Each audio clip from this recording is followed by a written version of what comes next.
Good morning and welcome to Gospel Bytes, where we take a bite of the Gospel for the day. Today is Wednesday, August 21st.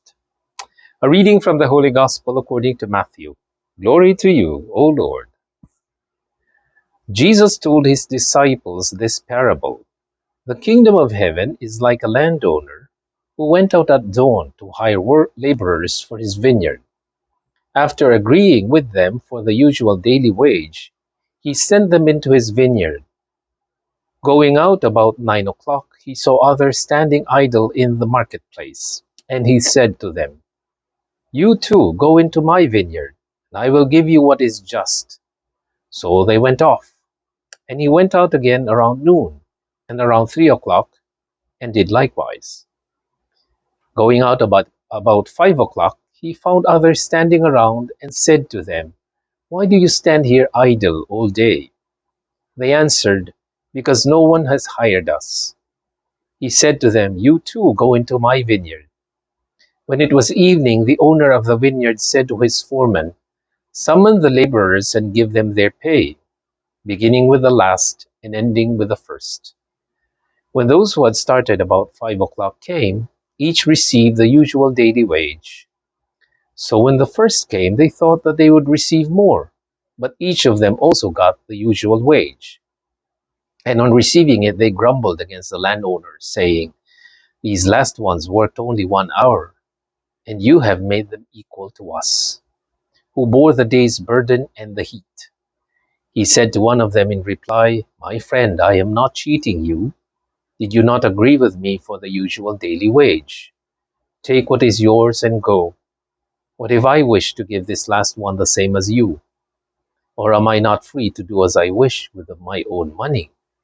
Are you envious because I am generous?" Thus the last will be first, and the first will be last. The Gospel of the Lord. Praise to you, Lord Jesus Christ. Okay, so Jesus now talks about a parable. For us, it might sound unfair because he gave the same wage to those who just worked for an hour and those who worked for the whole day. No? But I think if we understand what these people went through, we might understand why Jesus did that. Many years ago, I went to Medjugorje. That was a long time ago, so there were a lot of buildings going on, a lot of constructions, and at one time we passed by a plaza, and we saw this. I saw this group of men, lots of men. I asked the driver, "Is there a rally or is there a demonstration?" And he said, "No, these are just men who are waiting for jobs." So normally in that circle or that plaza, a car would stop by and he would pick the ones that he would like to work for him, and maybe in construction, and he would take them to the location and then bring them back there in the evening or in the afternoon. So every time a car would stop, they were all scrambling. No, pick me, pick me. And I saw the faces of those who were not picked. And I thought they would be the whole day. They were going to worry. Will there be money for me and my family, or am I just going to be jobless the whole day? So for those who were um, hired in the morning, they were happy because at least early in the morning, they knew that they have something to take home to their families at the end of the day.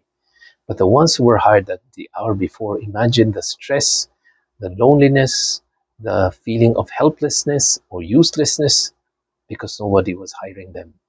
You know?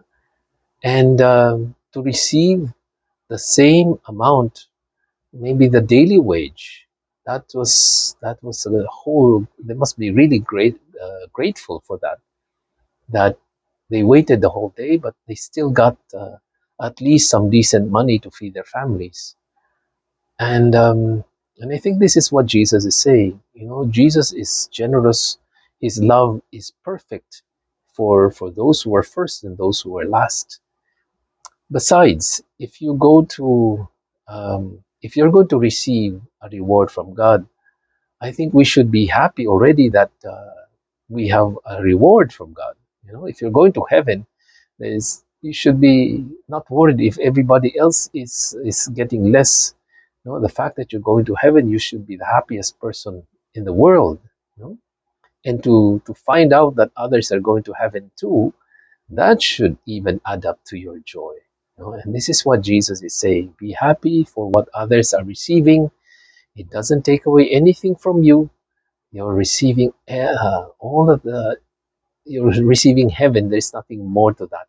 So we should be grateful for that opportunity. I always tell people serving the Lord is a privilege, it's an opportunity, and we should be happy for that. It's not just an obligation, but a privilege. So I invite you to volunteer in your parishes, in the missions, because it's don't wait for the last minute. There's joy in serving the Lord, great joy. And that is a reward in itself. How much more heaven? you know?